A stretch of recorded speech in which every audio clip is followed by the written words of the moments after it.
वाचलेलं नाही ते. जर बॅक साइड पाठीमागे जर गेलं ना तर पैसे उचलून घेऊन गेलेले आहेत ते. शासनाचं वाचलेलं नाही. शासनाने 350 कोटी दाखवलं.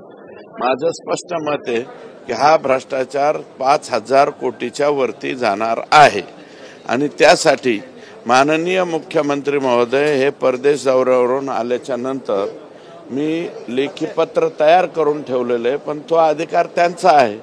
मुख्यमंत्री महोदयांनी सभागृहामध्ये जाहीर केलेला आहे बरं का की आम्ही याच्यावरती सखोल चौकशी नेमू. तर सखोल चौकशी नेमावी आणि एका कमिशनर किंवा माननीय सचिवाच्या अध्यक्षतेखाली चौकशी समिती नेमावी आणि याची चौकशी करावी.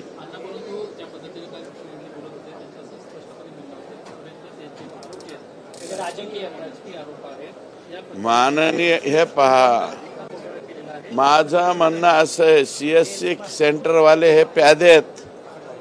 CSC सेंटर मग एकाच तालुक्यातले CSC सेंटर सगळीकडे कसे जातात?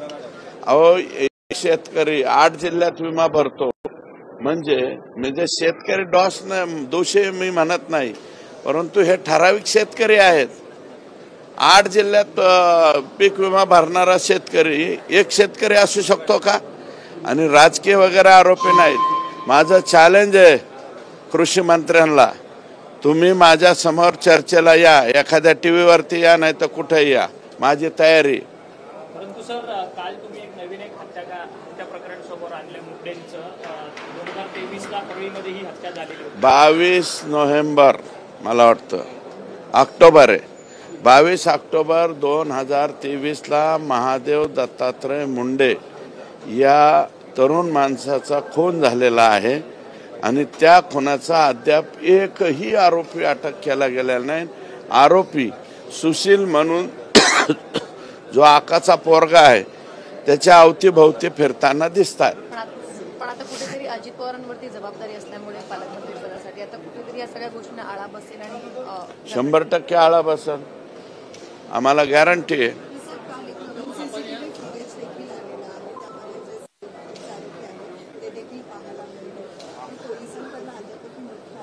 नाही, ते गँग्स ऑफ वासेपूर, ते सगळे वासेपूर जे आहे ते सगळे हेच आहे. हेच खंडणीवाले, हेच खुनावाले, हेच सगळे आहेत. त्याच्यामुळं यांना सजा मिळणार.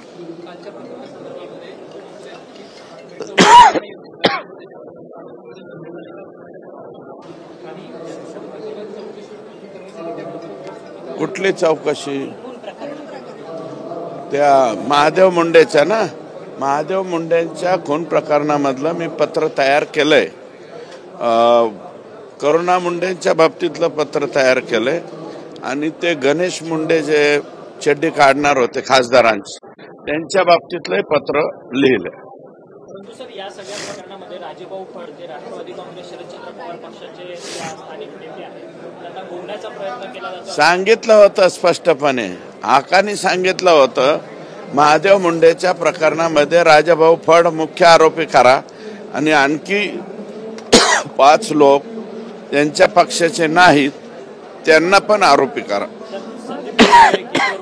बापू आंधळे या सगळ्या हत्येची मालिका जी आहे ती परळी आणि बीडमध्ये. बीड नाही, परळीत. परळी सोडून हे जेवढ्या हत्या सांगितलेल्या आहेत ना, परळी सोडून फक्त पहिली हत्या ही संतोष देशमुखची झालेली, बाकी सगळ्या हत्या ह्या परळीत झालेल्या. म्हणजे याच्यावरून परळीचं वातावरण ओळखून घ्या तुम्ही. सर, पीक विम्याच्या संदर्भात तुम्ही आक्रमक भाषण जे आहे ते विधानसभेमध्ये हिवाळी अधिवेशनामध्ये केलेलं होतं. राजेश विटेकर जे राष्ट्रवादी काँग्रेस अजित पवार पक्षाचे आमदार आहेत, त्यांच्या सोनपेठ तालुक्यातलेच अनेक पीक विमे जे आहेत ते परळीच्या CSC सेंटरमधून काढले गेलेले होते. 13,100